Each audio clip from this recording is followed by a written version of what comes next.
Pinalit ni Max kay Pancho agaw atensyon.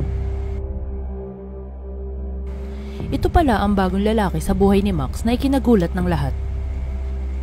Si Max Collins ay isang kapuso actress na ikinasal kay Pancho Magno na isa ring aktor noong taong 2017.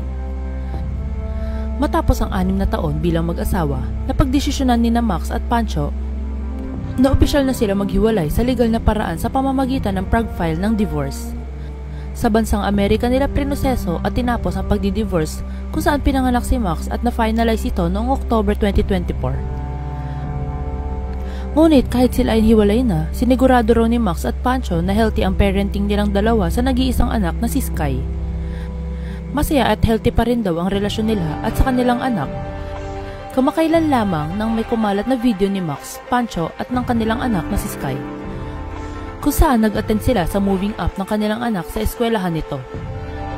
Pagkaakyat nila sa stage, nagpaikot-ikot at tumakbo pa ito sa entablado hanggang sa matumba at madapa ito.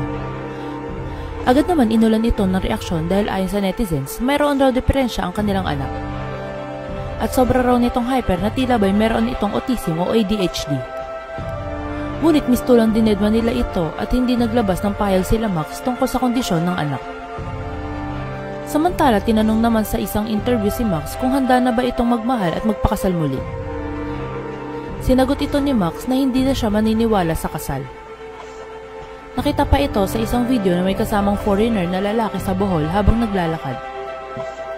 Ayon sa netizens, ito raw ang bagong karelasyon ni Max ngunit wala pang kumpirmasyon kung sino nga ba ang lalaking ito na kasama niya sa Bohol. Ibinahagi naman niyang open siya makipag-date ulit, ngunit mas nag-iingat raw siya bago pumasok sa isang relasyon. Para sa kanya, hindi raw basehan ang kasal sa pagmamahalan.